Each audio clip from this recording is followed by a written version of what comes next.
রাতের যখন গভীর প্রথম আসমানে আমার আল্লাহ হাজির, অতিও গভীর হয় রজনী যখন নীরবে প্রভুর নাম জপিও তখন। প্রভুর করুণা যদি পাইবারে চাও, গভীর রাতে উঠে প্রভুর গুণগান গাও। জোহরে পাই না, আসরে পাইলাম না, ফজরে পেলাম না, মাগরিবে পেলাম না, এশায় পেলাম না, এখন আমি আল্লাহর সিয়ায় আমি আল্লাহ নিজে আইসা ডাকতেছি, আলা বিল মুস্তাগফিরিন ফাগফির আলাহ উদউনি আস্তাজিব লাকুম। বান্দা তুই আর কত ঘুমাবি? নীরব টাইমে তোর একটু ডাকতে আসছি, উঠা আমারে আল্লাহ বইলে একবার ডাক দে। নদীর মাছও ঘুমায়, পাখিরাও ঘুমায়, জঙ্গলের প্রাণী ঘুমায়, আমি আল্লাহ ফাঁকে আইসা ডাকি, বান্দা একবার আমি আল্লাহরে ডাক দাও। একটা বাসায় যাইয়া রাত্র 12টায় দরজা ধাক্কাবি, কেউ খুলবে না, মোবাইলে রিং দিবি, রিসিভ হবে না। মাও ঘুমায়, বাবাও ঘুমায়, খুব খেয়াল করিও, সব ঘুম, মনে হয় মরে গেছে। এত দরজার উপরে ধাক্কা, আওয়াজ নাই, এমন মরা মরছে। কিন্তু তোর আম্মা জানের পাশে একটা বাচ্চা আছে, 8 মাস 9 মাস 11 মাসের বাচ্চা ঘুমায়। দেখ ঘরের দরজাগুলো এত জোরে জোরে আঘাত করে, মা টের পায় না, মোবাইলে রিসিভ হয় না, রিং হইতেছে, বাহির থেকে রিংটোন আমি শুনতেছি, কিন্তু আমার ঘরের মা শুনে না, ম্যাডাম শুনে না। কিন্তু আম্মা জানের পাশে বাচ্চাটা হালকা করে একটু আওয়াজ দিছে, মা সজাগ হয়ে গেছে। ও বান্দা নজর কর, আমি আল্লাহ তোরে কত আদর করে বানাইছি। আমি আল্লাহ তোরে ভোর রাত্রে, এমন একটা রাত্র নাই যে আমি আইসা তোরে ডাকি না। তোর কি প্রয়োজন বল, তোর টাকা নাই বল, তোর গুনাহ করছো আমার কাছে বল, ভোর রাতে আমি আল্লাহরে ডাক দে। ওরে একটা বাচ্চা যখন মাকে আম্মু বলে ডাক দেয়, যত ঠান্ডা থাক না কেন, কাঁচা ঘুমেও যদি মা থাকে, বাচ্চা যখন আম্মু কয়া ডাক দিছে, মায়ের ঘুম ভেঙে গেছে। বাচ্চা কয় আম্মু আমি বাথরুমে যাব, মাত্র মা ঘুমাইছে, কাঁচা ঘুম, মা সব ফালাইয়া বাচ্চা নিয়ে বাথরুমে, বাবা তো ঘুমায়, কোনো খবর নেই। আল্লাহ বলেন দেখ তোর মা আসল কাঁচা ঘুম বাদ দিয়ে তোর একটা ডাক শুইনা তাড়াতাড়ি বাথরুমে নিয়ে গেছে। আইসা মা শুইছে, আবার আর একটা বাচ্চা ডাক দিছে, আমার গরম লাগে কাঁথা দাও, ঠান্ডা লাগে কাঁথা দাও, লেপ কম্বল দাও। মা আবার ওই বাচ্চার আবদার পূরণ করে। ওই মায়ের থেকে তোর 99 গুণ মায়া আমি আল্লাহর বেশি। ও বান্দা তুই জীবন ভর অন্যায় করিয়া যদি একবার মুহাব্বতে ডাক দাও আল্লাহ, ওরে বাচ্চার ডাকে যদি মার কলিজা ঠান্ডা হয়, মায়া জন্মায়, আমি আল্লাহরে যদি একবার আল্লাহ বলে ডাক দাও, আমার কেন মায়া হবে না? আমি তো আলাদা কোনো সন্তান জন্ম দেই নাই, কারো থেকেও জন্ম আমি নেই নাই। ও বান্দা এত আদর করে তোরে বানাইছি, আমি আল্লাহ তোর ব্যবসা চাকরি লেখাপড়া বন্ধ করে বলি নাই আমারে ডাক দে। বান্দা তুই ঘুমাবি ঠিক, তবে ভোর রাতের ঘুম তোর স্বাস্থ্যের জন্য ক্ষতি ক্ষতি ক্ষতি। এরে আমার কলিজার যুবক,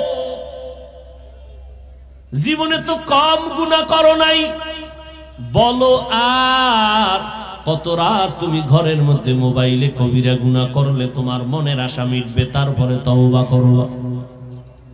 এরে আমার কলিজার যুবক, জীবনে তো মেয়েদের চরিত্রের উপরে হামলা কম করো নাই, বেয়াদবি মাফ করিও, বুঝাবার জন্য বলি।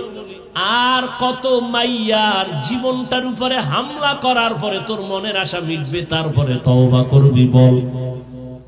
জীবনে তো পার্কে পার্কে কম ঘুরো নাই, আর কত শতবার পার্কে গেলে তোর মনের আশা মিটবে, তারপরে তওবা করবি বল। আজকে পায়ে ধইরা ধইরা বয়ান করে যুবক, যদি এই বয়ানটা 12 মাস না 6 মাস যদি হিন্দুদের মন্দিরে যায় করতাম, ওরা সব মদিনার আশেক হয়ে যাইত। অথচ তুই মুসলমান, এত বড় মহামারী গেল, এরপরেও তওবা করো না রে বাবা। অথচ এবার বাস্তবে আসো, দেখো তো তোমার মতো যুবক জীবনে মাদ্রাসায় পড়ে নাই, আলিফ বাতাও শিখে নাই। বলো তোমার মতো যুবক স্কুলে পড়ে, কলেজে পড়ে, জেনারেল লাইনে থাকিয়াও 5 বেলার নামাজ পড়ে, সত্য কথার সাক্ষী দেওয়া আসেনি। বাস তোমার ওয়াজ শেষ। তুমি এবার একা একা খালি সব সময় চিন্তা করবা আমার কপালে কার অভিশাপ লাগছে। তোমার লাইনের যুবকটা যদি স্কুলে পড়ে নামাজ পড়ে, তুমি কেন পারো না? তোমার কপাল কেন খারাপ? তোমার মতো যুবক রাস্তায় গাড়ি চালায়, নামাজ ছাড়ে না, বলো তুমি কেন পারো না? তোমার কপালে কার অভিশাপ লাগছে একটু ভাবো রে বাবা। তোমার মতো যুবক র্যাব, আর্মি, পুলিশ, বিডিআর এর চাকরি করে, নামাজ ছাড়ে না, বলো তুমি কেন পারো না? তোমার মতো সন্তান ওসি, ডিসি, এসপি, উকিল, ব্যারিস্টার, ডাক্তার, প্রফেসর, ইঞ্জিনিয়ার, নামাজ পড়ে, দাড়িওয়ালা, ঢাকা বিশ্ববিদ্যালয়ে যাও, জাহাঙ্গীরনগরে যাও, এরকম আরো কলেজে ঘুরো, দেখবা স্কুলে পড়ে কলেজের ছাত্র, বিশ্ববিদ্যালয়ের ছাত্র, মাথায় পাগড়ি লাগানো, লম্বা জামা, লম্বা দাড়ি। কিও তুমি কোন মসজিদের খতিব? বলে না কোন মসজিদে যাব কেমনে, আমি আরবি তো ভালো পারি না। তাহলে এই হালাত কেন? তুমি কোথায় পড়ো? বলে আমি জাহাঙ্গীরনগরে পড়ি, ঢাকা কলেজে পড়ি। তোমার রং কেন এমন? বলে আল্লাহর খাঁটি আলেম যারা, তাদের নেক নজর লাগছে। মা বাবার দোয়া পাইছি, শিক্ষকের দোয়া পেয়েছি। সেদিন একটা সন্তান কলেজে পড়ে বা মাদ্রাসায় গিয়া আমার মতো জামা পরা দোয়া চাইতেছে, হুজুর দোয়া নিতে আসছি। কি কোন মাদ্রাসায় পড়ো? কয় না মাদ্রাসায় ভরি না, কলেজে ভরি। কলেজে পড়ি হালাত কেন? আমি নিয়ত করছি আর পড়বো না, মাদ্রাসায় যাব। কোন ক্লাসে পড়ো? কয় আমি 9 শেষ করে ফেলেছি, আমি 8, 9 শেষ করেছি, এখন বাদ দিয়ে দিতে চাই। আমি বললাম কার পরামর্শ? কয় আপনার। আমি কি মাত্র আসলি আমার সামনে, তুই আমার পরামর্শ নিছস? কয় না নেই নাই। তো নিবিনি, মানবিনি? বলে হ্যাঁ। আমি বললাম কলেজ আর ছাড়া যাবে না, ওয়াদা কর। কলেজে থাইকা ডাক্তার হবি, তোর মতো ধর্মীয় লাইনের আল্লাহর মোহাব্বত আলা ডাক্তার দরকার, ইঞ্জিনিয়ার দরকার, এমপি দরকার, এসপি দরকার। কারণ আমার দেশের সব এসপি, ডিসি, ওসি যদি 5 ওয়াক্ত নামাজি হইতো, আমার এই সমাজে কোরআনের বয়ান করতে কোনো বেনামাজি সুদখোরের অনুমতি নেওয়া লাগতো না।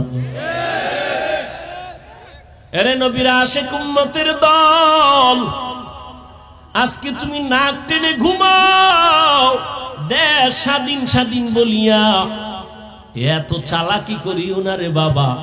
বেশি নাচানাচি কইরো না, পিডা কিন্তু আবার আসতেছে কপালে। কারণ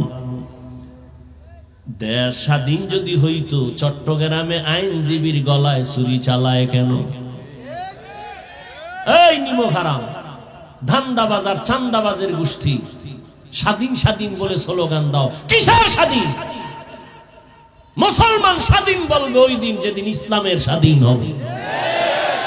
স্বাধীন বলে নাক টেনে ঘুমাবি স্বাধীন। এদেশের মাদ্রাসা মসজিদের কমিটিতে কোনো বেনামাজি থাকবে না যেদিন। কিসের স্বাধীন বলো? ইয়া আইয়ুহাল্লাযীনা আমানুত্তাকুল্লাহ, ইয়া আইয়ুহাল্লাযীনা আমানুত্তাকুল্লাহ ওয়াল তানজুর নাফসুম মা কদ্দামাত লিগাদিন ওয়াত্তাকুল্লাহ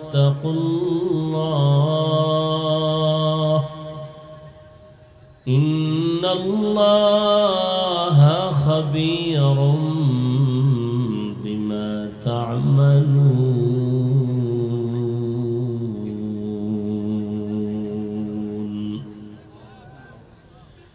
وقال النبي صلى الله عليه وآله وسلم اتق المحارم تكن أعبد الناس أو كما قال النبي عليه الصلاة والسلام. صدق الله مولانا العظيم، صدق رسوله النبي الأمي الكريم، ونحن على ذلك من الشاهدين والشاكرين والذاكرين والحمد لله رب العالمين. سبحانك لا علم لنا إلا ما علمتنا إنك أنت العليم الحكيم. رب اشرح لي صدري ويسر لي أمري واحلل عقدة من لساني يفقه قولي. حقیقت کھل جائے گی بوقت امتحان تیرے، حقیقت کھل جائے گی بوقت امتحان تیرے، کہ سستی میں یا محنت میں گزاری زندگی تو نے، کہ سستی میں یا محنت میں گزاری زندگی تو نے. محمد نے آ کر کفر کو مٹایا،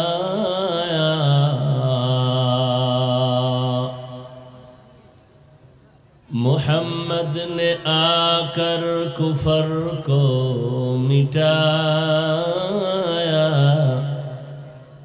کفر کو مٹا کر صداقت بتایا، کفر کو مٹا کر صداقت بتایا.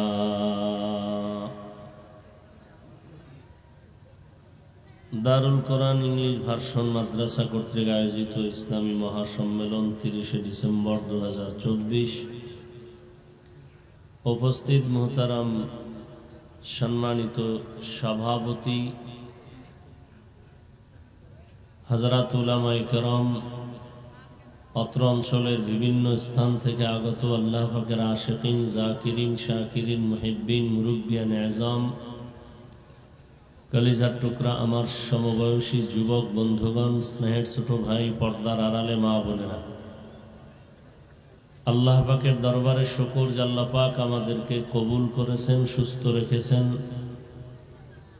পৃথিবীর শ্রেষ্ঠ মজলিসে হাজারো লাখো মানুষের মধ্য থেকে বাছাই করে আমাদেরকে হাজির হওয়ার তৌফিক দান করেছেন। নিয়ামতের শুকর আদায়ার্থে ইমানের আওয়াজকে উঁচু করে জবান খুলে দিল থেকে পড়ি আলহামদুলিল্লাহ।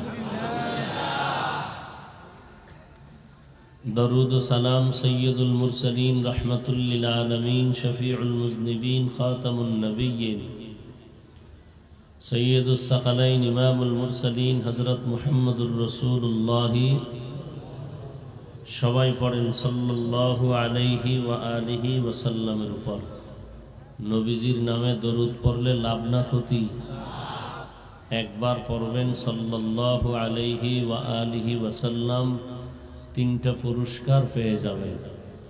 প্রথম পুরস্কার 10টা গুনাহ মাফ হয়ে যাবে, দ্বিতীয় পুরস্কার 10টা নেক আমলনামায় যোগ হবে, তৃতীয় পুরস্কার আল্লাহর দরবারে 10 গুণ মর্যাদা বেড়ে যাবে।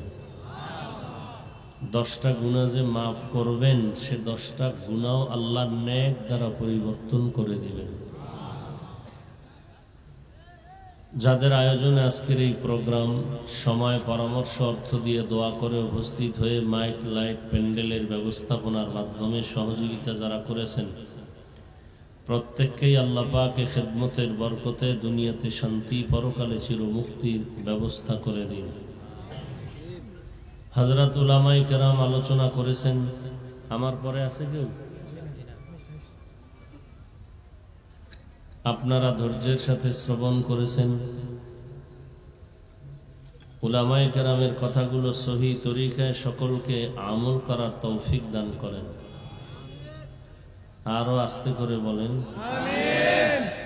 উলামায়ে কেরামের ইজ্জতকে আল্লাহ বেশি বেশি বাড়ায় দেন। উলামায়ে কেরামের ইজ্জত যতদিন থাকবে, উম্মতেরও ইজ্জত থাকবে।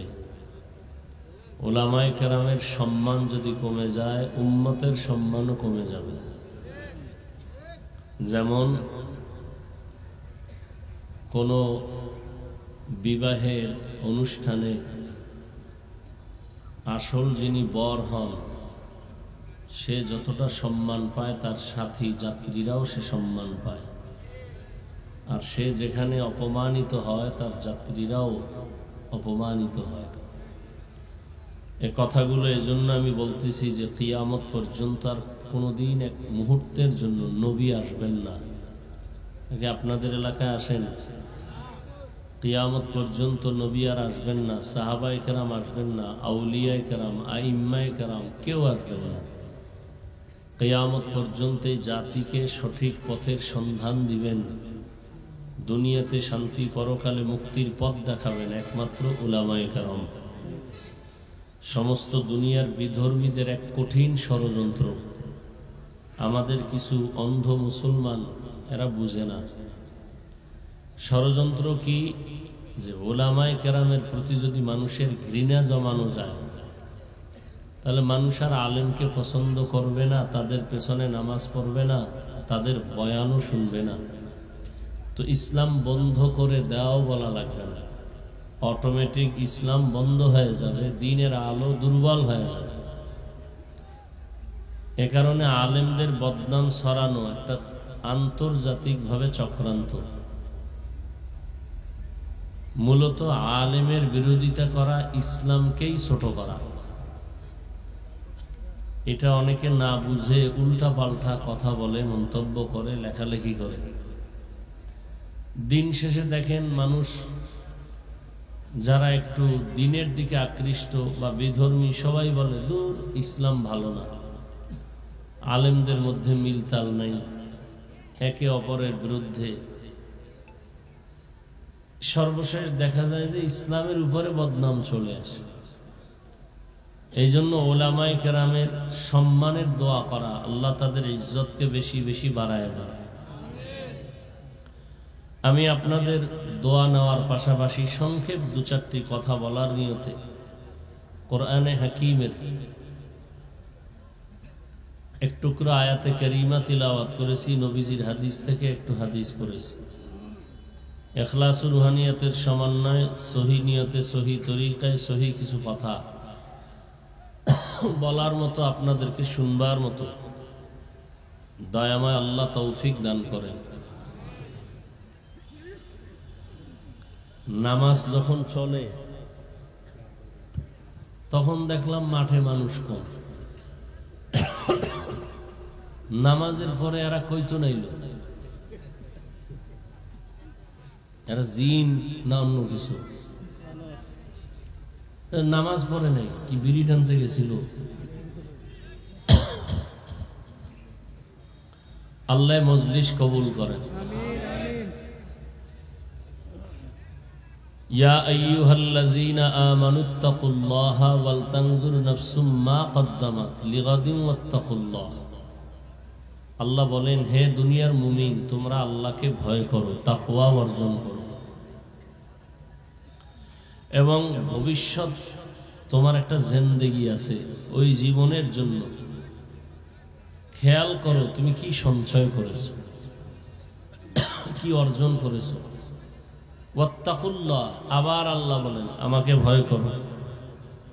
ইন্নাল্লাহা খাবীরুম বিমা তা'মালুন, তুমি যা করো এ বিষয়ে আল্লাহ সম্মুখ অবগত। আল্লাহর অজানা কিছু নাই। দুনিয়ার সকলকে ফাঁকি দেওয়া সম্ভব, আল্লাহকে ফাঁকি দেওয়া সম্ভব না।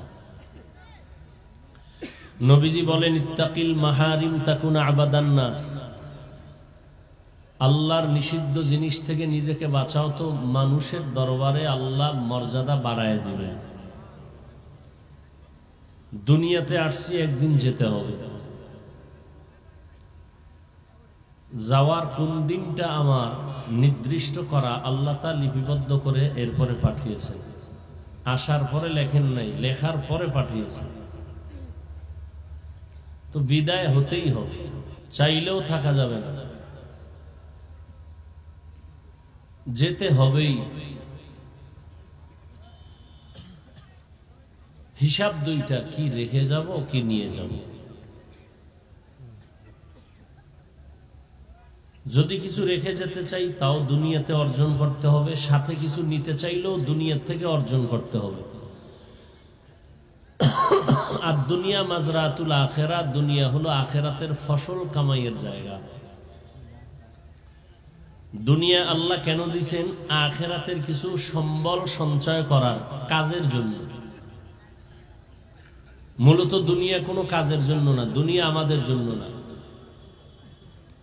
হাদিসে পাকে নবী বলেন, দুনিয়া নামক গ্রহটার সম্মান যদি মান দাম এক বিন্দু বলতে একটা মশার পাখা এই পরিমাণও থাকতো, তো কোনো বেদিনকে আল্লাহ এক ঢোক পানি পান করার সুযোগ দিতেন না। অর্থাৎ এই দুনিয়ার দাম আল্লাহর কাছে মোটেও নেই। তো দুনিয়ায় পাঠাইলেন কেন? আখিরাতের সম্বল সঞ্চয় করার জন্য। এখান থেকে যা আমরা সঞ্চয় করব, মরণের পরের জিন্দেগিতে আল্লাহ এটা আমাকে দিবেন। হায়াত দেখতে না দেখতে অর্ধেক শেষ। যার বয়স 30 বছর, আল্লাহ যদি বাঁচান তা আর 30। কারণ উম্মতে মুহাম্মদীর হায়াত গড়ে 60 থেকে 70, এর বেশি না। তাহলে 30 বছর যার হায়াত শেষ, আর বাকি 30 আল্লাহ বাঁচাইলে বাঁচবে। কিন্তু এই 30 বছরে অর্জন কি করছেন? আমার কলিজার যুবক বাবারা এমন কিছু অর্জন করছে যে বাকি 30 বছরও বিফল। এমন কিছু অর্জন করছে এই 30 বছরে যে আল্লাহ যদি আরো 30 বছর বাঁচায় রাখেন তো এই 30 বছরও নষ্ট। মানি মুসলমানদেরকে দুনিয়ার থেকে ঈমান হারা করার জন্য চতুর্মুখী ষড়যন্ত্র চলতেছিল, চলতেছে, চলবে। আমরা বুঝি না। বাংলাদেশে দাঁড়ায় কোনো বেঈমান ইহুদি খ্রিস্টান কোনো হিন্দু বলে নাই সকালের মক্তব বন্ধ করে দাও, কেউ বলে না। কিন্তু এমন আকাম করছে, এমন অপকৌশল করেছে, এমন চূড়ান্ত চক্রান্ত করেছে যে মুয়াজ্জিন যখন আজান দিতে উঠে ঠিক সেই টাইমে মা উঠে তার বাচ্চাকে কেজিতে পাঠাবার জন্য। তো এখন সকালবেলা স্কুলে নিতে হবে সন্তানকে, বই ফ্রি, নাস্তা ফ্রি, গাড়ি ফ্রি। বলা লাগে নাই মক্তব বন্ধ করে দাও, অটো বন্ধ হয়ে গেছে। কিন্তু আমাদের ব্রেন খুব দুর্বল, অনেক ভালো কিন্তু কাজে লাগাই না। দুনিয়ার সমস্ত বিধর্মীদের থেকে মুসলমানের ব্রেন, জ্ঞান, মেধা খুব তাজা। এর মধ্যে আবার 40-এর মধ্যে যাদের মেধা আছে, বয়স আছে, তাদেরটা আরো তাজা। বয়সের কারণে তাদের মেধা একটু দুর্বল। কিন্তু আমার যুবকরা গুনাহ করতে করতে করতে করতে চরিত্র, মেধা সব নষ্ট করে ফেলেছে। দুনিয়ার সব বিধর্মীরা মোবাইল হাতে দিয়ে দিছে। হুজুরের হাতেও মোবাইল, যে হুজুর না তার হাতেও মোবাইল। হুজুর তো গান দেখবে না, তো হুজুরের কেমনে এই আকামে ঢুকান যায়, তার ইবাদত ক্ষতি কেমনে করা যায়? হুজুর তো গান দেখবে না, মেয়ে দেখবে না, তো কি করা যায়? কয় যে ইউসুফ জুলেখার নাটক বানাও, ফেরাউন আর নমরুদের নাটক বানাও। এই নাটক দিয়া এবার হুজুরদের আটকায় দিছে। হুজুর এখন ইউসুফ জুলেখার নাটক দেখে। আজান হয়ে গেছে, হুজুর নামাজ আসতেছে, এই একটু বাকি। কি দেখেন আপনি? না হারাম কিছু দেখি না। কি দেখেন? ইউসুফ নবীর কাহিনী দেখতেছি। বাস তার অন্তরে ঢুকছে, এটা গুনাহ না। এভাবে দেখতে দেখতে একদিন জামাত শেষ, আর একদিন তার নামাজ কাজা হয়ে গেছে। এক পর্যায়ে এভাবে নষ্ট হতে হতে সে ঈমান আর আমল থেকে অনেক দূরে। যদি এই হয় আমার হুজুরের হালাত, তো আমার উম্মতের হালাত কি হবে? আমি শুরুতেই বলছি, এই জাতি আর কোনোদিন নবী পাবে না, সাহাবী পাবে না কোনদিন, আর ওমর, ওসমান, আলী কোনদিন আইম্মায়ে কেরাম, ইমাম বুখারী, ইমাম মুসলিম, ইমাম তিরমিজি পাবে না।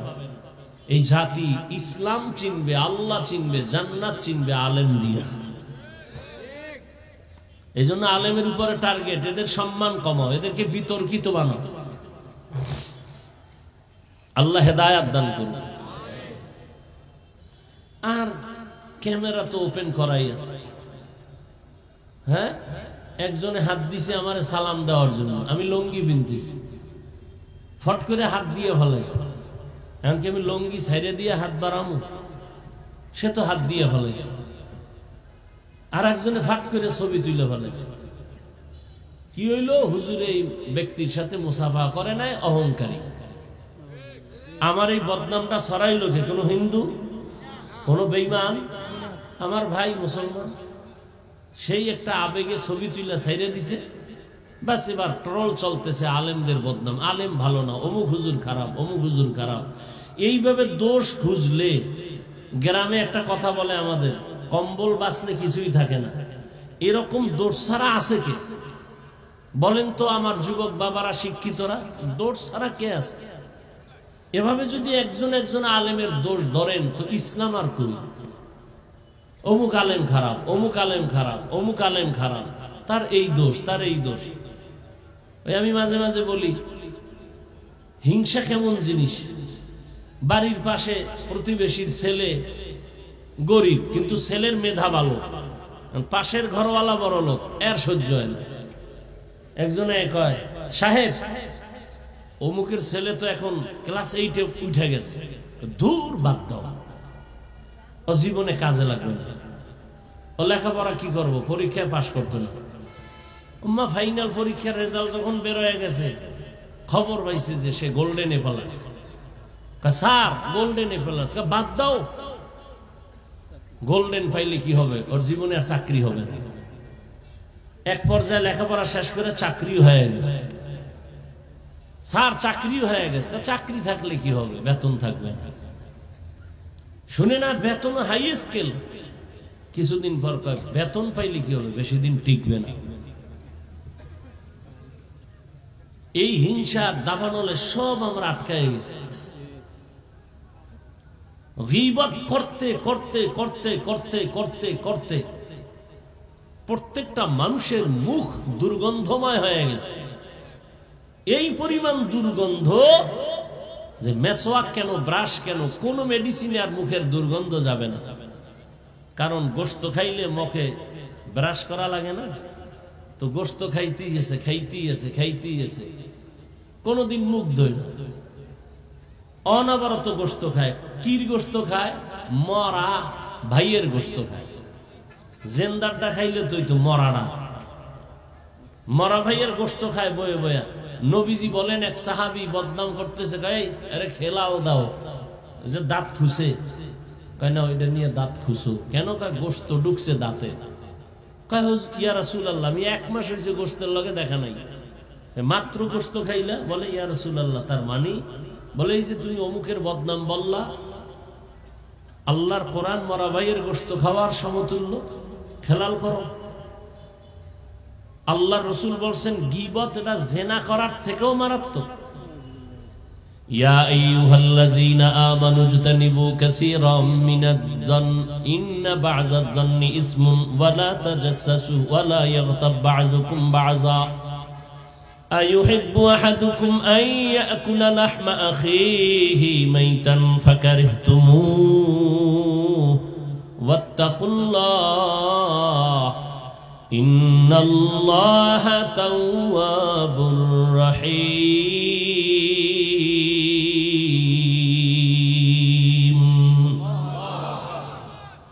আল্লাহ বলেন, হে মুমিন, তোমরা খারাপ ধারণা থেকে নিজেকে বাঁচাও। এমন কিছু খারাপ ধারণা মানুষকে চূড়ান্ত গুনাহের রাস্তায় নিয়ে যায়। আল্লাহ নিজে বলেন, এই মুমিন, তোমরা কি পছন্দ করো তোমাদের মরা ভাইয়ের গোশত খাবা? আল্লাহ বলেন নিজেই, ফাকারিহতুমু, না তোমরা পছন্দ করো না, তো আত্তাকুল্লাহ, আমি আল্লাহকে ভয় কর। আমি আল্লাহর ভয় অন্তরে জমা করে গীবত থেকে নিজেকে বাঁচাও। প্রত্যেকটা মুহূর্ত গীবতে আমরা পেছায় গেছি, ঘরের মধ্যে, বাইরে, দোকানে, রিকশায়, গাড়িতে, অল টাইম গীবত। মারাত্মক কবিরা গুনাহ। শুধু কি তাই, গীবতের মারাত্মক একটা ক্ষতি হলো যে ব্যক্তি যার গীবত করে তার গুনাহ তার আমলনামায় চলে আসে। না, মারাত্মক একটা ক্ষতি। ভাই, নিজের গুনাহ মাফ করাইতে পারি না, বদনাম বইলা আর একজনের গুনাহ নিজের কাঁধে নিতেছি। মুসলমান হিসেবে তো একটু চিন্তা করা উচিত। ইয়া আইয়ুহাল্লাযীনা আমানুত্তাকুল্লাহা ওয়াল তানজুর নাফসুম মা কদ্দামাত লিগাদিন ওয়াত্তাকুল্লাহ। আল্লাহ বলেন, হে মুমিন, তোমার হায়াতের সীমানা বাধা নাই, তবে মরণের সীমানা আমি আল্লাহ দিয়ে দিয়েছি। কোন দিন তোমার মরণ হবে আমি আল্লাহ লিখেছি, বাঁচার কোনো সিদ্ধান্ত নাই রে গোলাম। একদিন আমার দরবারে আসতেই হবে, কি নিয়ে আসবা, কি রেখে আসবা, চিন্তা করো, হিসাব মিলাও। এরে নবীর উম্মত আশিক, আল্লাহ পাক রব্বুল আলামিন বলেন, আখিরাতের চিন্তা অন্তরে নিয়ে যদি কোনো আমল করতে চাও, আল্লাহর ভয় তাকওয়া অর্জন করা ছাড়া এটা সম্ভব হবে না। এজন্য আল্লাহ কোরআন নাজিলের শুরুতেও বলেন তাকওয়া, কোরআনের শেষেও বলেন তাকওয়া। যালিকাল কিতাবু লা রাইবা ফীহি হুদাল লিল মুত্তাকিন। আল্লাহ বলেন, আমি কোরআন অবতীর্ণ করেছি একমাত্র মুত্তাকি যারা তাকওয়াওয়ালা তাদের হেদায়েতের জন্য। যাদের মধ্যে আল্লাহর ভয় নাই তাদেরকে কোরআন হেদায়েত করবে না। কোরআন নাজিলের শেষ আল্লাহ তাকওয়ার বয়ান করেন, ওয়াত্তাকু ইয়াওমান তুরজাউনা ফীহি ইলাল্লাহ। ভয় করো ওই দিন সব মানুষ যখন আল্লাহর আদালতে ফিরে যাবে, প্রত্যাবর্তন করবে, পালানোর কোনো সুযোগ হবে না। আল্লাহ বলেন, ওই দিনের ভয় কর। আজকে দুনিয়াতে যতই বাহাদুরি করো, দুনিয়ায় তো বাহাদুরি টিকে না। অনেকে টাকার বাহাদুরি করে, ক্ষমতার বাহাদুরি করে, দুনিয়ায় তার বাহাদুরি টিকাইতে পারে না। হাসরে কেমনে টিকবে? দুনিয়ায় টিকে না। টাকার মাস্তানি, আজ ব্যাংকে কোটি টাকা জমা আছে, কিন্তু নিজের বংশের কেউ ভোগ করতে পারলো না। এই টাকার বাহাদুরি করে কি লাভ? আমি প্রায় সময় বলি, নাম বলি না, কারণ নাম বললেই তো গীবত হয়ে যাবে। তবে হ্যাঁ, কয়েক কারণে গীবত হারাম, হারাম, হারাম। আল্লাহর কোরআন বলে গীবত হারাম, রহমতের নবী বলেন গীবত হারাম। কিন্তু সব গীবতের মধ্য দিয়ে কয়েকটা কারণে গীবত করা লাগবে, গীবত করলে সওয়াব হবে। কয়েকটা কারণের এক কারণ, যদি কেউ ইসলামের ক্ষতি করতে চায় আর যদি উম্মতেরা সেটা অনুভব করতে না পারে, যারা ক্ষতি করবে তাদের নাম নিশানা নিয়ে মানুষকে সতর্ক করলে গীবত হবে। গীবত করলেও সওয়াব, ইসলামের স্বার্থে, ব্যক্তি স্বার্থে না, ইসলামের স্বার্থে। আল্লাহর বান্দা, টাকার অভাব নাই, কয়েক ভাই মিলে টাকার পাহাড় গড়ল। মনে হয় যেন তাদের টাকায় বাংলাদেশ জিন্দা হয়, তাদের টাকায় সরকার চলে।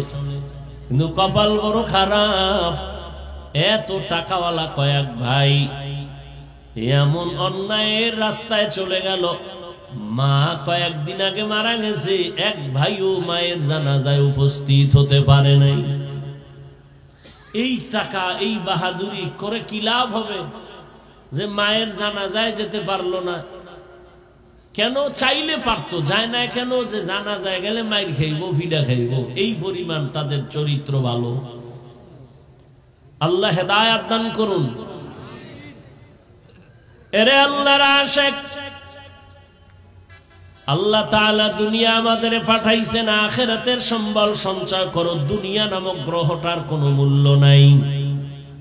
বিউটি পার্লারে গিয়ে অনেক কালো মানুষ সাদা হয়ে গেছে, এই সাদা দেখা পাগল হইও না।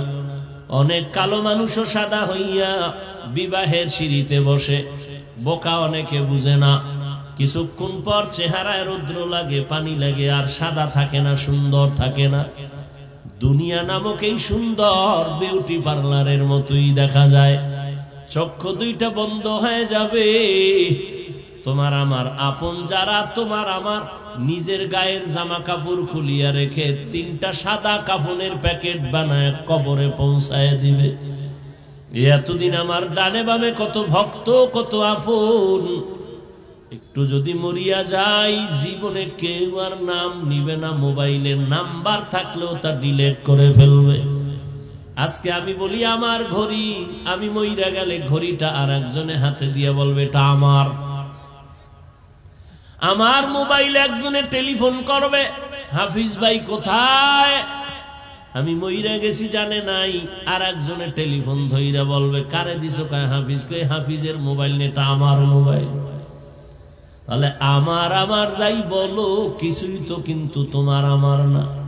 এমন কি চিন্তা করে দেখলাম মরণের জায়গা যে কবর, এটাও তো আমার না।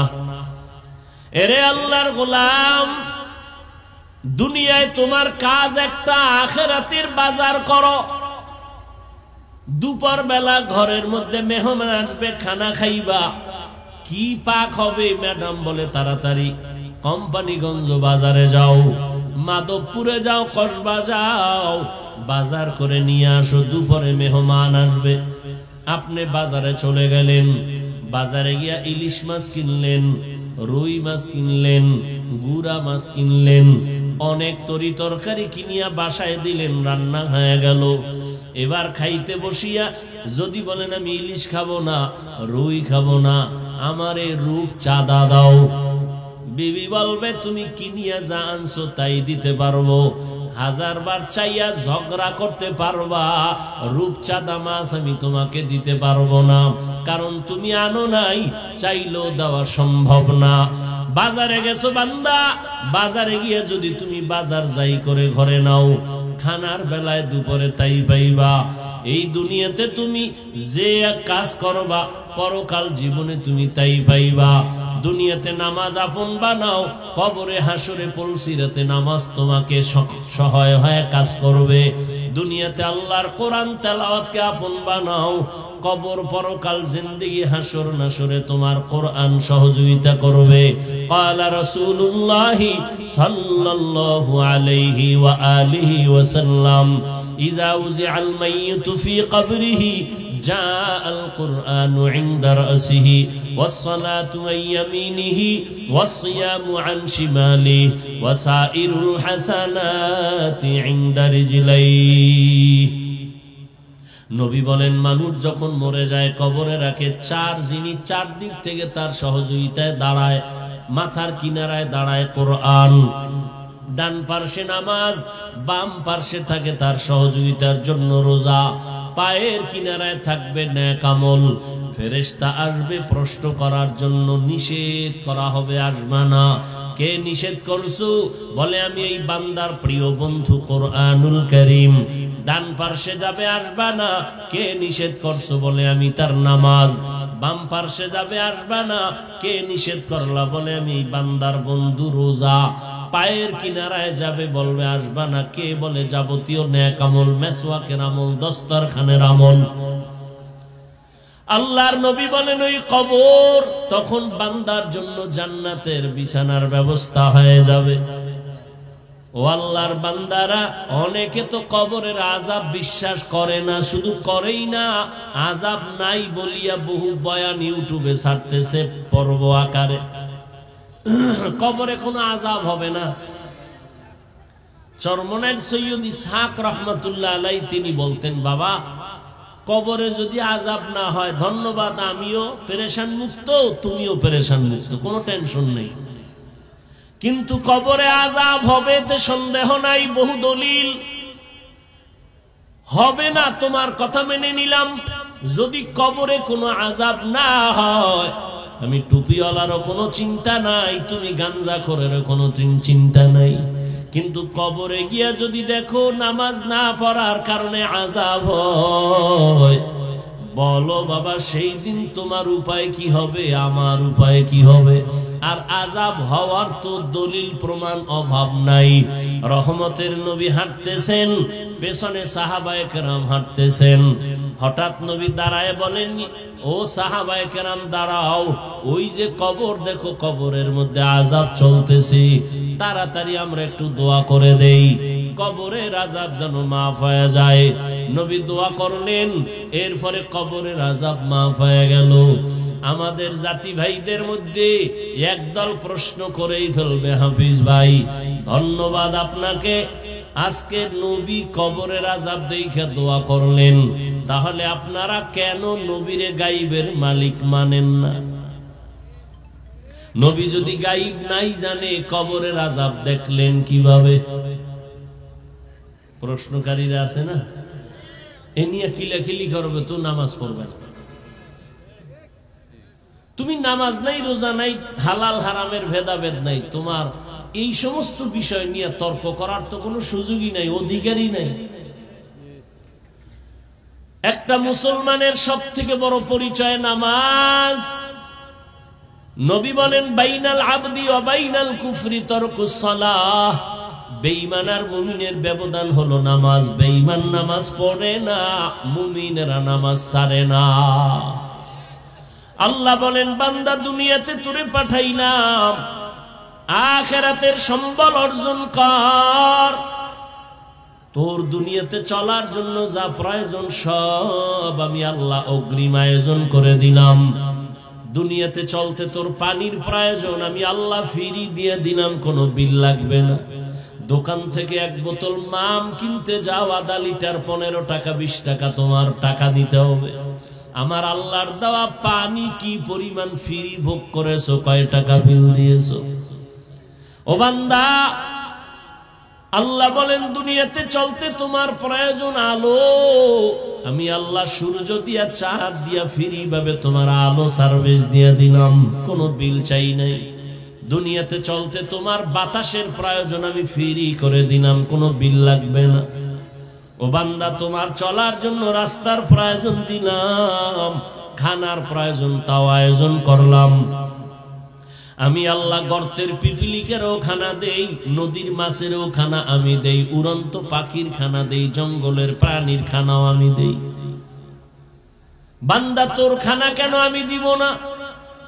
বরং সারা দুনিয়ার যত প্রাণীর খানা দেই, সব থেকে প্রিয় খানা এবং হালাল পিওর খানা তোমার জন্য আমি ব্যবস্থা করেছি।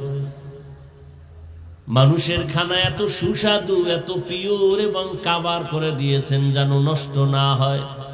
তুমি ভাত খাবা, চালের দরকার, কাবার লাগাই দিছেন। তুমি রুটি খাবা, গমের দরকার, কাবার দিয়ে দিছেন। তুমি যে কোনো ফল খাও, কাবার থেকে ছুটায় এরপরে খাও, সবগুলো কাবারে আটকায় দিছেন। তোমার জন্য আল্লাহ সব করলেন। বলো গোলাম, তুমি আল্লাহর জিন্দেগির জন্য, পরকালের জন্য আল্লাহর মহব্বতে কি করেছো? সারা রাত একটা কুকুরের দিকে তাকাইয়া দেখো, মালিকের বাড়ি পাহারা দেয় সারাটা রাত, কোনদিন মালিকের সাথে কুকুর বেয়াদবি করে না। একটু বলবানি রে যুবক বাবা, ওই কুকুর সারা রাত পাহারা দিয়ে বেতন কত পায়?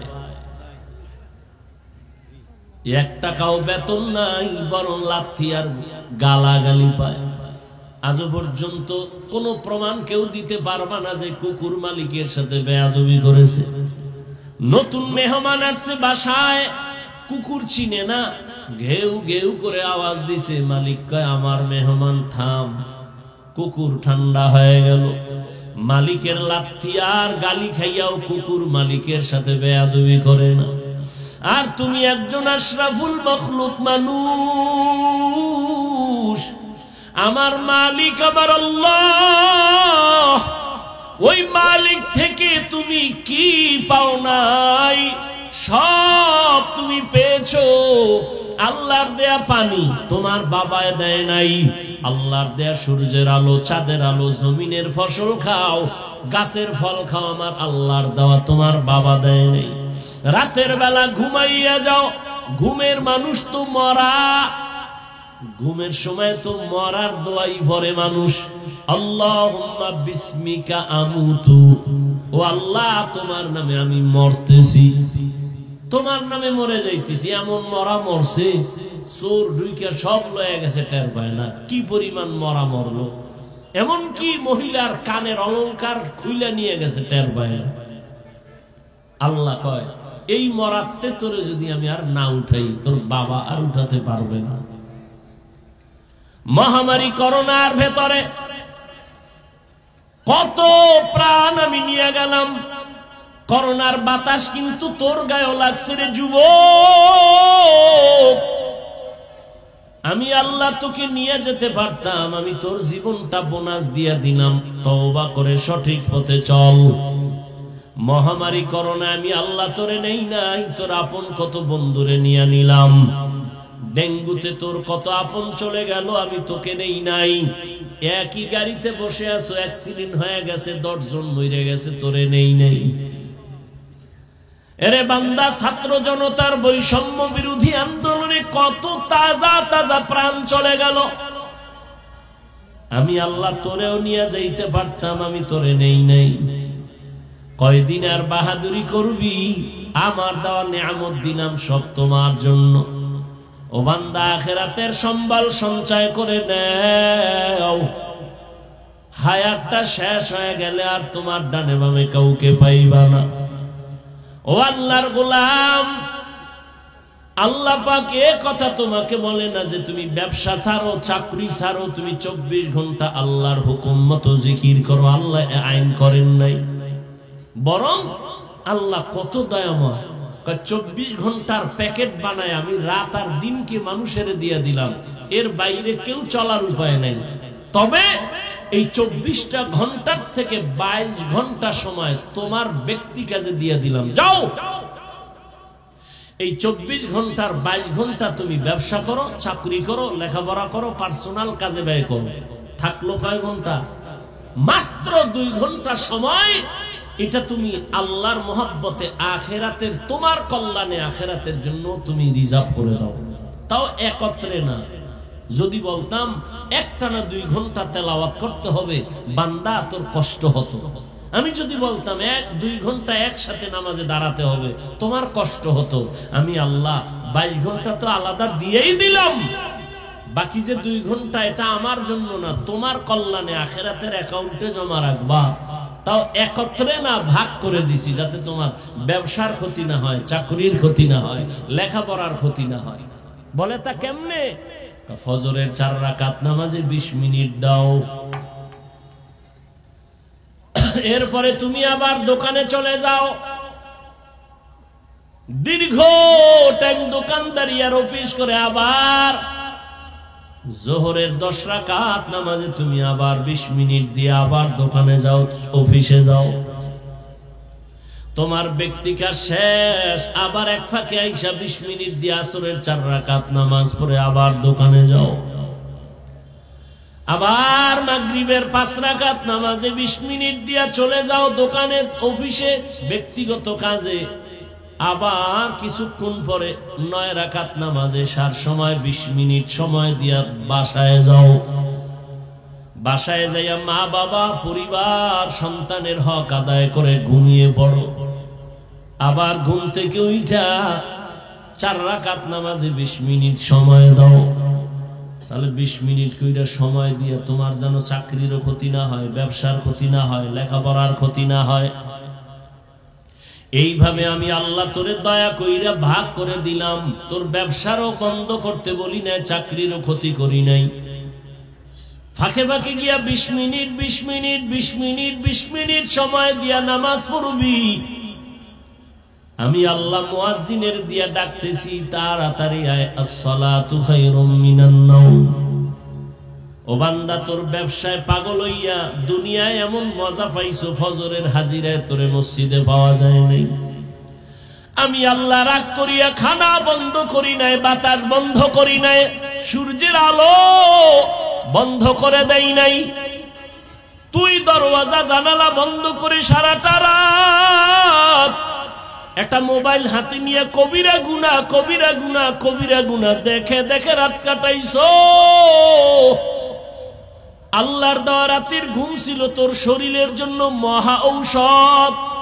বান্দা, তুই ঔষধ ব্যবহার করো নাই, সারা রাতের ঘুম তুই গুনাহ দেখা দেখা কাটায় দিছ। চেহারাটা আয়নার কাছে নিয়ে দেখ, তোর চেহারার মধ্যে কোনো নূর নাই। আমি আল্লাহ তোর গুনার কারণে তোর মা জানে না, বাবা জানে না, আমি আল্লাহ তো দেখছি তুই কানের মধ্যে গানের তার লাগায় সারা রাত গুনার কাজ করেছ। আমি আল্লাহ রাগ করিয়া পানিও বন্ধ করি নাই, এমনকি ঘুমের মধ্যে তোর চেহারাও পাল্টাই নাই। যে অন্য নবীর উম্মতের চেহারা পাল্টাইছিলাম, তোরটা পাল্টাই নাই কেন? আমার মায়ার নবীর উম্মত, এই জন্য পাল্টাই নাই। তুই আমার মায়ার নবীর উম্মত, আমি আমার নবীরে কতটা মায়া করি। মুসা নবী আমার বন্ধু, ঈসা নবী আমার বন্ধু, ইব্রাহিম আমার বন্ধু, ইউসুফ নবী আমার বন্ধু, ইসমাইল আমার বন্ধু, মুহাম্মদ আমার বন্ধু। তবে ব্যবধান, সব নবী রাসূল আমি আল্লাহ তাআলার আশিক, আর আমি আল্লাহ নিজে শুধু মুহাম্মদের আশিক। ইমামুল আউয়ালিনাল আখিরিন বহরে সাদকা রাহমাতাল লিল আলামিন। কেমন নবী? ওই নবীর উম্মত হওয়ার কারণে তোর গুনাহ করার পরও চেহারা পাল্টাই নাই। অন্য নবীর উম্মতেরা গুনাহ করলে আমি ঘুমের মধ্যে চেহারা পাল্টায় বানর বানায় দিতাম, শুকরের মতো বানায় দিতাম। তুই এর থেকে গুনাহ কম করো না, পাল্টাই না কেন? তুই যে আমার মায়ার নবীর উম্মত। তবে দুনিয়ায় কিছু না কইলেও তোর করায় গন্ডায় হিসাব নিব, রেডি থাক। এরে গোলাম, ফজরের নামাজে ডাকছি আও নাই, আবার আমি জোহরে ডাক দিলাম হাইয়া আলাস সালাহ, তোরে জোহরের হাজিরায় পাওয়া যায় নাই। রাগ না করি আবার আসরে ডাকা হলো, আসরও তোরে পাওয়া যায় নাই। মাগরিবে ডাকা হলো, তুই নাই। ব্যবসা ব্যবসা, চাকরি চাকরি, ব্যক্তি কাজে ব্যয় করিয়া মাগরিবেও নাই, এশার নামাজেও তোরে পাওয়া যায় নাই। আমি আল্লাহ রাগ এখনো করি নাই, বরং আমি আল্লাহ এবার নিজে রেডি হয়ে গেছি, তোরে ডাকতে আমি আসতেছি। এবার আমি আসতেছি, এতক্ষণ মুয়াজ্জিনের দিয়ে ডাকাইছি, এবার আমি আসতেছি। রাতের যখন গভীর, প্রথম আসমানে আমার আল্লাহ হাজির। অতিও গভীর হয় রজনী যখন, নীরবে প্রভুর নাম জপিও তখন। প্রভুর করুণা যদি পাইবারে চাও, গভীর রাতে উঠে প্রভুর গুণগান গাও। জোহরে পাই না, আসরে পাইলাম না, ফজরে পেলাম না, মাগরিবে পেলাম না, এশায় পেলাম না। এখন আমি আল্লাহর সিয়ায়, আমি আল্লাহ নিজে আইসা ডাকতেছি, আলা বিল মুস্তাগফিরিন ফাগফির আলাহ, উদউনি আস্তাজিব লাকুম। বান্দা তুই আর কত ঘুমাবি? নীরব টাইমে তোর একটু ডাকতে আসছি, উঠা আমারে আল্লাহ বইলে একবার ডাক দে। নদীর মাছও ঘুমায়, পাখিরাও ঘুমায়, জঙ্গলের প্রাণী ঘুমায়, আমি আল্লাহ ফাঁকে আইসা ডাকি, বান্দা একবার আমি আল্লাহরে ডাক দাও। একটা বাসায় যাইয়া রাত্র 12টায় দরজা ধাক্কাবি, কেউ খুলবে না, মোবাইলে রিং দিবি, রিসিভ হবে না। মাও ঘুমায়, বাবাও ঘুমায়, খুব খেয়াল করিও, সব ঘুম, মনে হয় মরে গেছে। এত দরজার উপরে ধাক্কা, আওয়াজ নাই, এমন মরামর্শ। কিন্তু তোর আম্মা জানের পাশে একটা বাচ্চা আছে, 8 মাস 9 মাস 11 মাসের বাচ্চা ঘুমায়।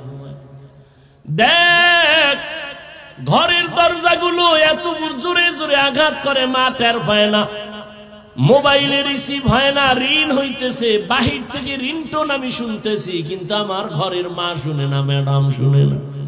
কিন্তু আম্মা জানের পাশে বাচ্চাটা হালকা করে একটু আওয়াজ দিছে, মা সজাগ হয়ে গেছে।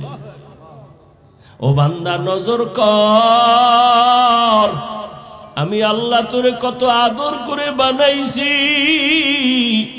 আমি আল্লাহ তোরে ভোর রাত্রে, এমন একটা রাত্র নাই যে আমি আইসা তোরে ডাকি না। তোর কি প্রয়োজন বল, তোর টাকা নাই বল, তোর গুনাহ করছো আমার কাছে বল, ভোর রাতে আমি আল্লাহরে ডাক দে। ওরে একটা বাচ্চা যখন মাকে আম্মু বলে ডাক দেয়, যত ঠান্ডা থাক না কেন, কাঁচা ঘুমেও যদি মা থাকে, বাচ্চা যখন আম্মু কয়া ডাক দিছে, মায়ের ঘুম ভেঙে গেছে। বাচ্চা কয় আম্মু আমি বাথরুমে যাব। মাত্র মা ঘুমাইছে কাঁচা ঘুম, মা সব ফালাইয়া বাচ্চা নিয়ে বাথরুমে, বাবা তো ঘুমায়, কোনো খবর নেই। আল্লাহ বলেন দেখ তোর মা আসল কাঁচা ঘুম বাদ দিয়ে তোর একটা ডাক শুইনা তাড়াতাড়ি বাথরুমে নিয়ে গেছে। আইসা মা শুইছে, আবার আর একটা বাচ্চা ডাক দিছে, আমার গরম লাগে কাঁথা দাও, ঠান্ডা লাগে কাঁথা দাও, লেপ কম্বল দাও। মা আবার ওই বাচ্চার আবদার পূরণ করে। ওই মায়ের থেকে তোর 99 গুণ মায়া আমি আল্লাহর বেশি। ও বান্দা তুই জীবন ভর অন্যায় করিয়া যদি একবার মুহাব্বতে ডাক দাও আল্লাহ, ওরে বাচ্চার ডাকে যদি মার কলিজা ঠান্ডা হয়, মায়া জন্মায়, আমি আল্লাহরে যদি একবার আল্লাহ বলে ডাক দাও, আমার কেন মায়া হবে না? আমি তো আলাদা কোনো সন্তান জন্ম দেই নাই, কারো থেকেও জন্ম আমি নেই নাই। ও বান্দা এত আদর করে তোরে বানাইছি, আমি আল্লাহ তোর ব্যবসা চাকরি লেখাপড়া বন্ধ করে বলি নাই আমারে ডাক দে। বান্দা তুই ঘুমাবি ঠিক, তবে ভোর রাতের ঘুম তোর স্বাস্থ্যের জন্য ক্ষতি ক্ষতি ক্ষতি। এই যে রাতের ঘুম শরীরের জন্য খোদার কসম শরীরের মহা ঔষধ ফ্রি। তবে চিকিৎসা বিজ্ঞানীরা লিখেছে গুগলে আকাম করো কা মোবাইলে, ভালো করার তো মোবাইলে বহুত অপশন আছে, নাই? আজকে গুগলে সার্চ দিবি, ব্রেন নিয়ে সার্চ দে, ইউটিউবে সার্চ দে ব্রেন কি, এই খালি ব্রেন নিয়ে গবেষণা ইউটিউব দেখবি, তোর 1 মাস লাগবে এটা বুঝতে। এবার কাগজ কলমে লিখবি ব্রেনের কতটা অপশন আছে ভেতরে, এগুলো কিভাবে কিভাবে তৈরি। চিকিৎসা বিজ্ঞানীরা সবগুলো ডিটেলস গুলো ভিডিও আকারে দিয়ে দিছে। আকাম দেখো কেন? এগুলো দেখে জ্ঞান বাড়াইতে পারো না? জীবনে কি নিয়ে মরবি? বরদোয়া, মায়ের বরদোয়া, বাবার বরদোয়া, শিক্ষকের বরদোয়া, এই শুধু মোবাইলকে কেন্দ্র করে তোর জীবনটা চূড়ান্ত নষ্ট করে ফেললি। না মা তোরে ভালো জানে, না বাবা ভালো জানে, না শিক্ষক ভালো জানে, না আলেম ভালো জানে। তুই এখন মরলে তোর মাও খুশি মনে মনে, যেন একটা বালা মুসিবত দূর হয়ে গেছে। কারণ এই ছেলের চরিত্র এত খারাপ যে কোথাও গিয়া লজ্জায় মুখ দেখাতে পারি না। তুই মরে যাবি, তোর মা খুশি। এবার বুঝ তোর কপাল কত খারাপ। জীবনে কি অর্জন করেছ? মা বাবার বরদোয়া, শিক্ষকের বরদোয়া, এই শুধু মোবাইলকে কেন্দ্র করে বেয়াদুবি বেয়াদুবি বেয়াদুবি। না চরিত্র আছে তোর, না লেখাপড়া আছে, কিচ্ছু নাই। এই মোবাইল দেখতে দেখতে চোখের পাওয়ার শেষ, কিডনি শেষ, হার্ট শেষ, বিবেক শেষ, চরিত্র শেষ। গুগলে সার্চ দে, হুজুরের কথা তো মানবি না, তোর কপাল খারাপ। গুগলে সার্চ দে, চিকিৎসা বিজ্ঞানীরা ডিটেলস লিখে দিছে টাচ মোবাইলে শরীরের কোন কোন অঙ্গের ক্ষতি হয় দেখ। এরপরও দেখবি ইউটিউবে কোরআন তেলাওয়াত দেখতে পারো না? মক্কা মদিনার ইমামের তেলাওয়াত শুনবি, দিল ঠান্ডা হবে, একসময় চোখে বানিয়ে। মানুষের এই দেহ নিয়ে গবেষণা করতে পারো না যে মানুষটারে কেমনে আল্লাহ বানাইছে? চিকিৎসা বিজ্ঞানীরা অধিকাংশ এগুলি দেখে মুসলমান হয়ে যায়। এজন্য আল্লাহ কোরআন শরীফে বলছে, তুমি আমি আল্লাহকে কই খুঁজো, অফি আনফুসিকুম আফালা তুবসিরুন, নিজের মধ্যে খোঁজ, আমি আল্লাহর পরিচয় পেয়ে যাবে। এজন্য বহু বৈজ্ঞানিক এই মানুষের গবেষণা করে করে করে করে করে করে মুসলমান হয়ে গেছে। খালি ব্রেন নিয়ে গবেষণা করো, হার্ট নিয়ে গবেষণা করো, দেখবা তোমার চোখ খুলে যাবে। ভিন্ন নেশা করো কেন? কি হতে চাও বলো? রাস্তার পাগলও তো নিজের ভালো বুঝে, তুমি তার থেকেও খারাপ। তোমার তো একটা গন্তব্য নির্ণয় করে চলা উচিত। তুমি কই যাবা? তোমার টার্গেট কি? একটা টার্গেট নিয়ে চলো। তোমার তো কোনো টার্গেটই নাই, উদ্দেশ্য নাই, চলতেছো খাইতেছো বাবারটা। আল্লাহ না করুন যুবক, আল্লাহ বিবেক দিছে, বিবেক দিয়ে একটু বলো তো, আল্লাহ না করুন যদি আজকে বাবা মরে যায়, টোটাল সংসারের হিসাবটা তোমার মাথায় চলে আসবে, আসবে না? এবার তুমি কেমনে সংসার চালাইবে? আছে কোনো চিন্তা তোমার? তুমি বাবার টাকা চুরি করো মোবাইলে এমবি ভরার জন্য, মায়ের টাকা চুরি করো, ও টাকা তো তোমার বাবার না। কোন বাবা নিজের জন্য কামাই করে না, সন্তানের জন্য, পরিবারের জন্য করে। বাবা না খায় থাকে দুঃখ লাগে না, সন্তান না খায় থাকলে কষ্ট পায়। বাবা না ঘুমাইলে কষ্ট নাই, সন্তান না ঘুমাইলে কষ্ট পায়। প্রত্যেকটা পুরুষ জীবনপণে কষ্ট করে, ঘাম ঝরায়, ঘুম মারে শুধু সন্তানের শান্তির জন্য, পরিবারের শান্তির জন্য। না বুঝে ঘরের মহিলা, না বুঝে সন্তানগুলো। যদি বুঝতো কোন স্ত্রী স্বামীর সম্পদ খেয়ানত করত না, কোন সন্তান বাবার টাকা চুরি করত না, অথচ করতেছো। মূলত নিজের সম্পদ নিজে নষ্ট করতেছো। একটা কথা লিখে রাখো, ভুলে গেলে আবার ক্ষতি হবে, বলে যাই লিখে রাখবা। যেই সম্পদ, মূল সম্পদ যে কামাই করে বাবা, ওখান থেকে যদি স্ত্রী বা সন্তান খেয়ানত করে, কোটি টাকা কামাই করলো, ওই সংসারে কোনোদিন বরকত হবে না, আল্লাহর কসম। তাহলে তুমি তোমার সম্পদ নষ্ট করো। বাবাই মরে গেলে তো তুমিই মালিক। একটা মহিলা চিন্তা যদি করতো স্বামী মরে গেলে তো আমার, তাহলে আমি কেন এই সম্পদ খেয়ানত করি? এই চিন্তাই তো নাই।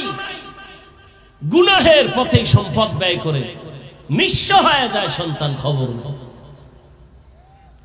জীবনে কি অর্জন করেছে। আমি যে এতক্ষণ বয়ান শুনাইছি তোমাকে যুবকদেরকে বলছি, আমি কি একবারও বলছি আমি পাস করলি পড়ছি তোরাও পড়, নাইলে জাহান্নামে যাবে? বলছি আমি কওমি মাদ্রাসার সন্তান, তুমি কওমিতে যাও, না হয় জাহান্নামে যেতে হবে? বলেছি আমি তাবলিগের লাইনের সন্তান, আমি পীরের মুরিদ, একবারও বলছি তুমি তাবলিগ আর পীরের কাছে না গেলে ধ্বংস? বলি নাই। কি বলি এবার শুন। তাহলে আমি কি বলতে চাই? আমি টুপি মাথায় দেবা এটা বলি নাই, হুজুর হও তাও বলি নাই, কওমি মাদ্রাসায় যাও তাও বলি নাই, তাবলিগে যাও তাও বলি নাই, গেলে ধ্বংস হবা না গেলে ধ্বংস হবা তাও বলি নাই। যাও আলহামদুলিল্লাহ। তবে আমি মূল কথা বলতে চাই কি শুনো। তুমি স্কুলে পড়ো, কলেজে পড়ো, আলহামদুলিল্লাহ। কেউ দোয়া না করলে আমি দোয়া করি তোমার জন্য। তুমি স্কুলেই পড়ো, ছাড়বা না স্কুলের পড়া, কলেজ ছাড়বা না, খবরদার। এটা আমার ব্যক্তিগত তোমার উপরে অপিনিয়ন। আমি তোমাকে দোয়া করতেছি, এখানের লোকগুলো আমিন বলবে, কবুল হবে, আমি শুধু দোয়া করি। তুমি স্কুলে পড়ো, ধন্যবাদ তোমাকে। কলেজে পড়ো, ওই পড়া ছাড়বা না। চাকরিজীবী ভাই চাকরি করো, ছাড়িও না। যারা ব্যবসা করো, করো ব্যবসা, দোয়া করি, ছাড়িও না। তুমি ব্যবসায়ী হও, চাকরিজীবী হও, ডাক্তার হও, ইঞ্জিনিয়ার হও, প্রফেসর হও, ছোট্ট দাবি বেয়াদব হবা না। আমার ওয়াজ তোমার জন্য এতটুকুই, বেয়াদব হবা না। যদি ডাক্তার হইয়া বেয়াদব হও, তাসলিমার মতো জুতা খায়া দেশ থেকে পালাতে হবে। অতএব ডাক্তার হও, তবে ডাকাত হয় না, বেয়াদব হয় না। বলবে বেয়াদব মানি, তিনটা পয়েন্টে বেয়াদবি চূড়ান্ত, করলেই তোর ধ্বংস, খোদার কসম ধ্বংস হবেই হবে তোর জীবন। তিনটা স্থানে বেয়াদবি করলে, মা বাবা, শিক্ষক, ওলামায়ে কেরাম। মা বাবার সাথে বেয়াদবি করবি, আল্লাহর জাতের কসম তুই মরার আগে পঙ্গু হয়ে যাবে, তোর কপালে শান্তির মরণ হবে না। শিক্ষকের সাথে বেয়াদবি করবি, তোর বিদ্যার জগৎ থেকে তুই রাস্তার পাগল হয়ে যাবে। আমি বহু পাগল দেখছি রাস্তায় শীতের দিনে হাঁটে, ল্যাংটা, কিন্তু ইংলিশে কথা বলে। ভাবতাম, অনেক আগের কথা, ভাবতাম পাগল কেন ইংলিশ বলে, পাগল কেন আরবিতে কথা বলে। আমি দেখেছি, আল্লাহ সাক্ষী, কি পাগল হয়ে কি ইংলিশ শিখলো না? ভেবে ভেবে বহুদিন পরে আমার দিলে আসলো, না, এই পাগল হয়ে ইংলিশ শিখে নাই, আরবি শিখে নাই। স্কুলের ভালো ছাত্র ছিল, বেয়াদবি করে পাগল হয়েছে। মাদ্রাসার ভালো ছাত্র ছিল, শিক্ষকের সাথে বেয়াদবি করে পাগল হয়েছে। নাম্বার 3, আলেমদের সাথে বেয়াদবি করবা না। চাই সেটা দূরের থেকে হোক, কাছের থেকে হোক, ডাইরেক্ট হোক, ইনডাইরেক্ট হোক, করলে কি হবে? জীবনে চরিত্র আর ভালো করতে পারবে না। কারণ এই দুনিয়ায় মা, আমি হাফিজুর রহমানের জন্য দোয়া করছে ঠিক, কিন্তু এই চেয়ারে বসানোর ক্ষেত্রে আমার আম্মা জান দোয়া করছে, হাতে কলমে আমাকে এই পর্যন্ত উঠানের পেছনে আমার সব থেকে অবদান আমার শিক্ষক, আমার ওস্তাদ।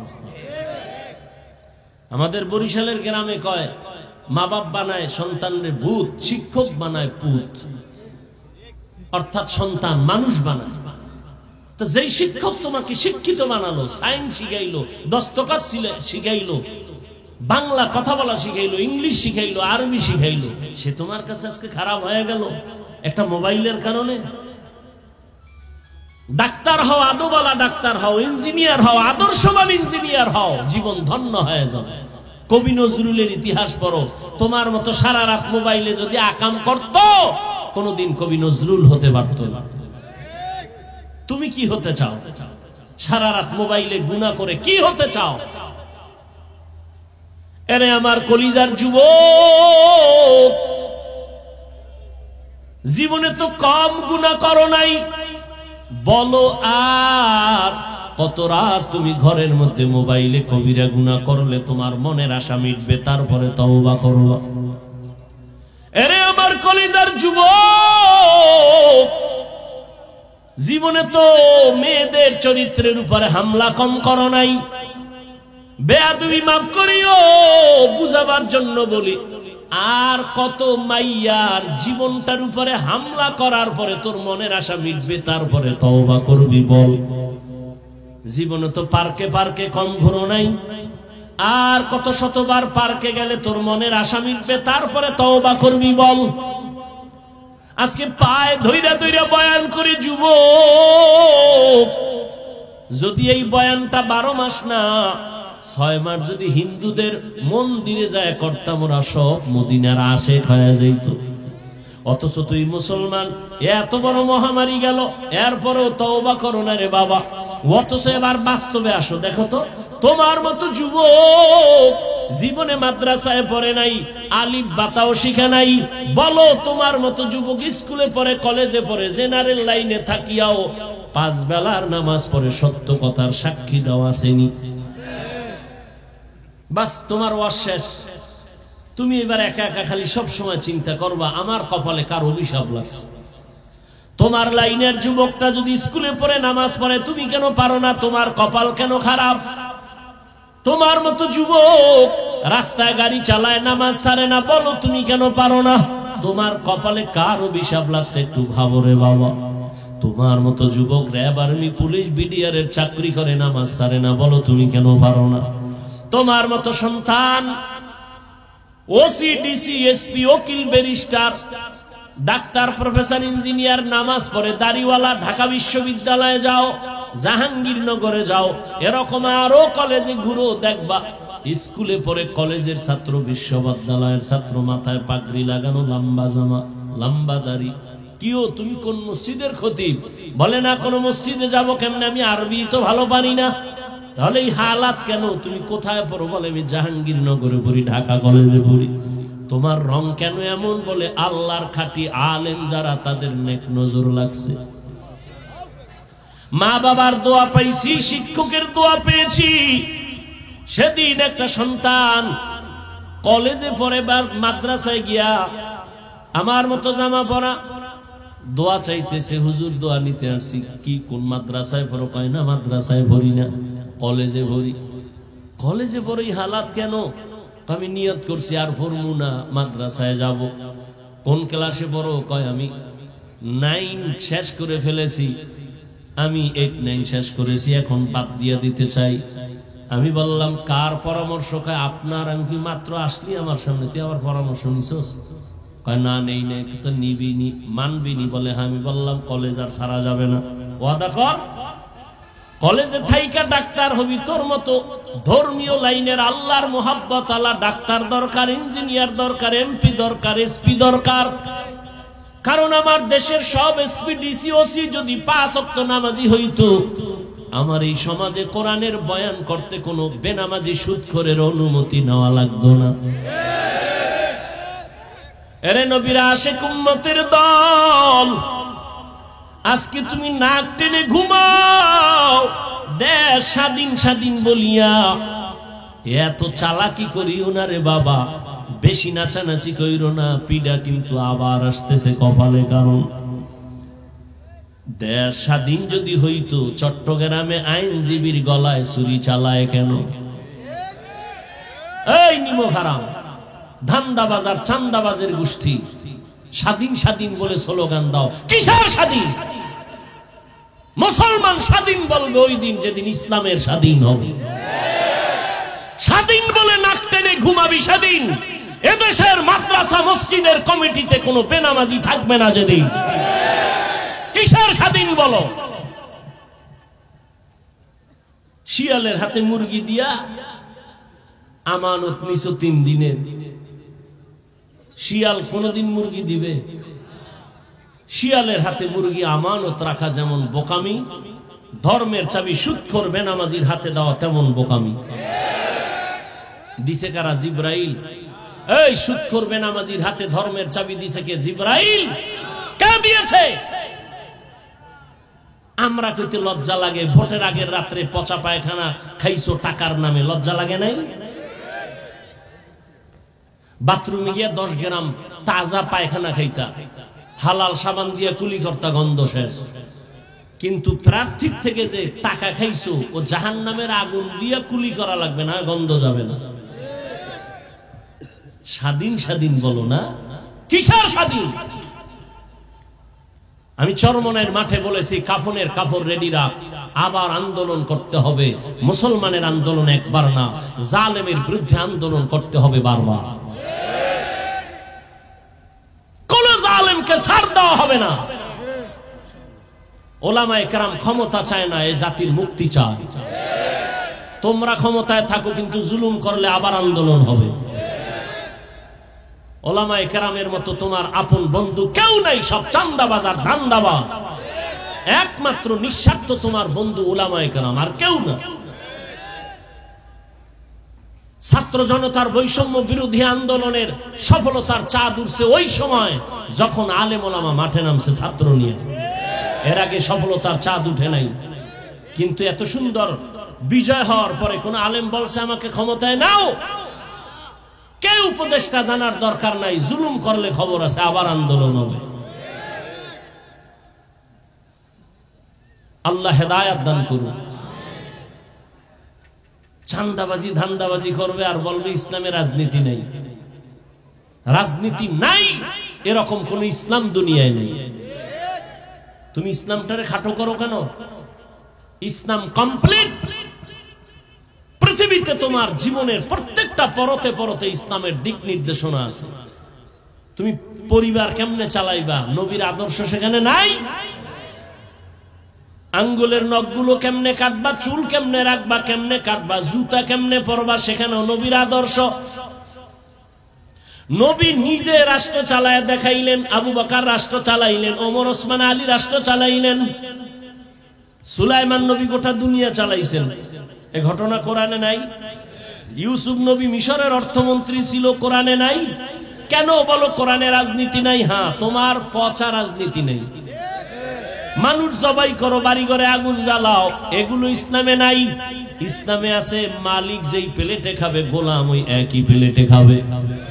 ইসলামে আছে কর্মচারী কাজ করবে, ঘাম ঝরার আগে বেতন দিয়ে দাও। আর চান্দাবাজি ধান্দাবাজির রাজনীতি হলো বেতন পাবি না, আন্দোলন করবি, পুলিশের ভিড়া খাবি, বেতন পরে খাবি। এরে নবীরা আশে করে যুবক।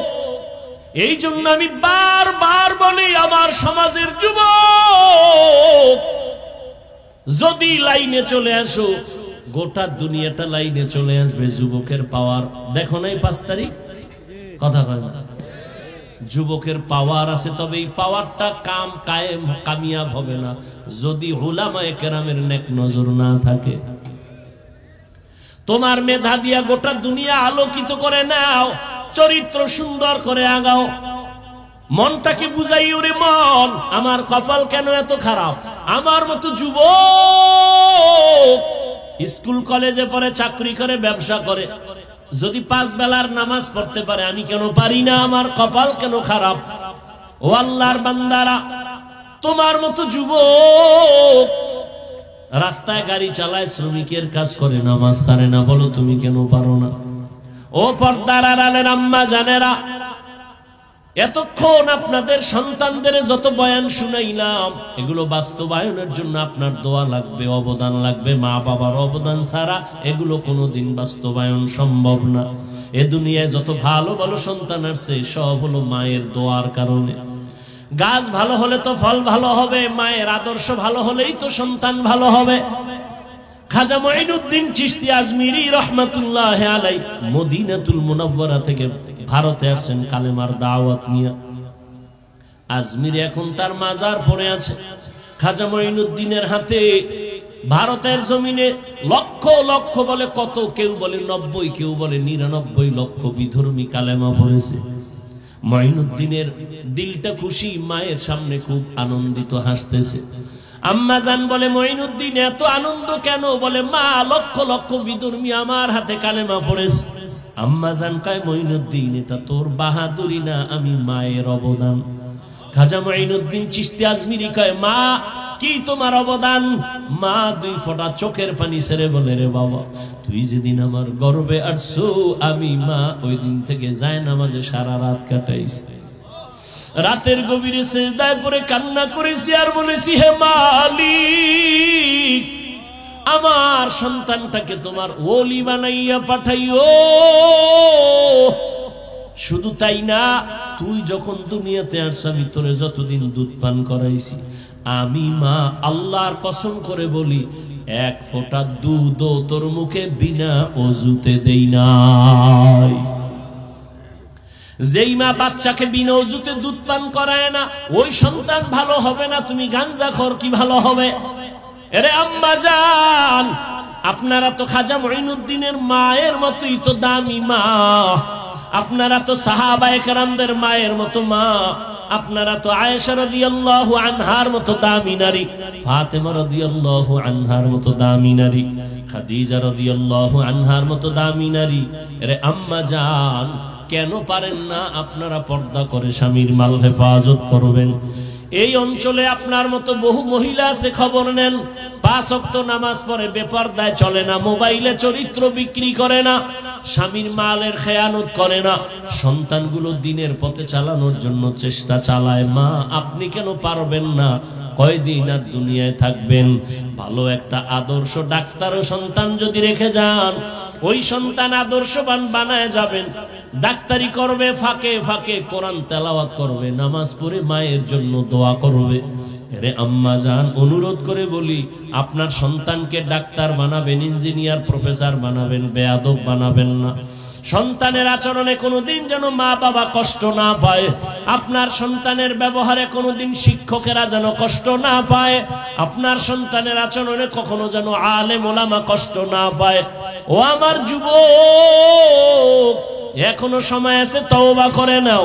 মনে মনে আল্লাহকে বলো, হে মালিক, এই ময়দানে মনে হয় আমার মতো গুনাহগার কেউ নাই। জীবনে কত দাড়ি কাটলাম, বেপরদায় চললাম, নামাজ ছাড়লাম, কত আর এই বাহাদুরি করবো, তো দিন দিন দুর্বল হয়ে যাই, রোগ বেড়ে গেছে।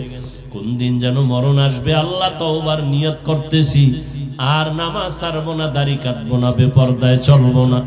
আল্লাহর মুহাব্বত নিয়ে যদি তওবা করতে পারো, তবে সবার নসিবে তওবা হবে না। আবু জাহাল নবীরে 13 বছর দেখলো, বয়ান শুনলো, কালেমা পড়ে নাই। আর ওমরের মতো বান্দা 27 বছর বয়সে নবীরে জবাই করতে গিয়া কালেমাওয়ালা হয়ে গেল।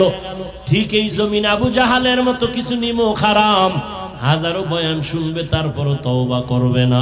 আর ওমরের মতো কিছু গোলাম মেজাজ নিয়ে বসবে, গুনার কথা স্মরণ করে কান্না করে তওবা করে ফজরে মসজিদে হাজির হয়ে যাবে। মনেরে বুঝায় বলবে, আর কত, জীবনে তো কম দাড়ি কাটলাম না, পার্কে পার্কে কম ঘুরলাম না, এখন আর কত ঘুরবো? তওবা করিয়া নিলাম, আর পার্কে যাব না, গুনাহ করব না, মোবাইলে অপরাধ করব না, নামাজ ছাড়ব না, মা বাবার সাথে বেয়াদবি করব না, শিক্ষকের সাথে বেয়াদবি করব না, ওলামায়ে কেরামের নেক নজর আর দোয়া নিয়ে নবীর পরামর্শ, নবীর সুন্নাত অনুযায়ী চলবো। এমন তওবা করার মতো যদি ভাগ্যবান কোন আল্লাহর গোলাম এখানে থাকো, ও যুবক, বৃদ্ধ, বাবাজি, পর্দার আড়ালের মা বোনেরা, তওবার নিয়ত যদি অন্তরে থাকে, মুনাফিকি দুর্বলতা যদি না থাকে, খাঁটি তওবার নিয়ত যাদের আছে, দুটো হাত আমার আল্লাহকে দেখাইয়া দাও।